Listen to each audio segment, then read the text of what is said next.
অনেকটা নীরবেই দেশের ক্রিকেটে দেশীয় কোচদের একটা বিপ্লব চলছে। বয়সভিত্তিক দল থেকে একের পর এক তারকা ক্রিকেটার বের করে আনছেন দেশীয় কোচেরা। লম্বা সময় ধরেই কোচিং এর সঙ্গে আপনি কাজ করছেন। জাতীয় দলের এবং জাতীয় দলের বাইরেও অনেক কোচই এখন দেশীয় কোচ সরাসরি তারা ইনপুট দিচ্ছে। আগে হয়তো বা দিতে পারত, এখন একেবারেই ভিজিবল। এই ব্যাপারটার এনভায়রনমেন্ট এখন ঠিক কেমন লাগছে? আর মানে এই জাতীয় দলে কাজ করার ওই স্বপ্নটা আছে কিনা? দেশের হয়ে কাজ করাটা আসলে গর্বের। ডেফিনেটলি জাতীয় দলে কাজ করাটা আমি প্রাউড ফিল করব, এটা একটা প্রাইডের বিষয়। বাট আমি যেখানে কাজ করছি আমি এখানে এনজয় করছি। আর আপনি দেশি কোচের কথা বলেছেন, যে দেশি কোচ এখন ভিজিবল যারা আছেন, অবভিয়াসলি আমি মনে করি গত 2 বছর আগেও যদি আর দেশি কোচদেরকে ইনভলভ করা হতো, আমি মনে করি যে আরও বাংলাদেশ ক্রিকেট আরও বেটারমেন্ট আরও বেটার কিছু পেত। তো আমি মনে করি এটা একটা ভালো দিক, এবং আমরা আশা করি যে দেশি কোচরা আরও ইনভলভমেন্ট হবে এবং বাংলাদেশ ক্রিকেটকে তারা আগাবে।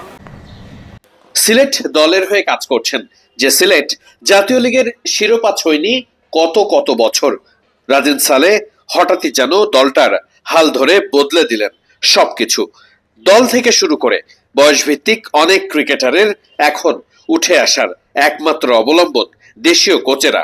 আর সেই তালিকায় শুরুর দিকেই রাজিন সালে। লঙ্গার ফরম্যাটে আপনারা চ্যাম্পিয়ন হয়েছেন, টি-20তেও আপনাদের দলটা কিন্তু অনেক ভালো, কিন্তু সামহাও মনে হচ্ছে যে ক্লিকটা হচ্ছে না। মানে কেন, কি মনে হচ্ছে আসলে সমস্যাটা কোথায় হচ্ছে? প্রথমত হলো দেখেন, আমরা লঙ্গার ভার্সন আজকে 5-6 বছর পরে আমরা একটা চ্যাম্পিয়ন এনেছি।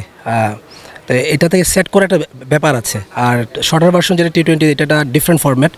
আর আপনি যদি দেখেন শর্টার ভার্সনে বেশিরভাগই এক্সপিরিয়েন্স খুব জরুরি হয়। আমাদের আসলে ভেরি ইয়াং প্লেয়াররা তারা খেলছে, একটু ম্যাচুরিটি কম, তাদের একটু সময়ের ব্যাপার, তারা ভালো খেলবে। আমি ডেফিনেটলি বলবো আমার টিম অনেক ভালো, এবং এই টিমটাকে নিয়ে একটু কাজ করলে আগামীতে হয়তোবা আরেকটা চ্যাম্পিয়ন দেওয়া যাবে।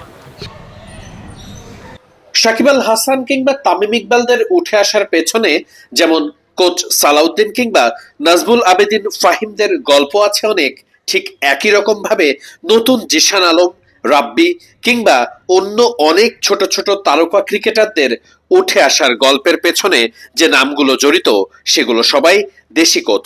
রাজিন সালে তাদেরই একজন। ছোট ছোট সব ক্রিকেটারদের বড় ক্রিকেটার বানিয়ে ফেলার কারিগর তারাই। হয়তোবা অনেক সময় অ্যাপ্রিসিয়েশনটা ঠিক মতো পান না তারা।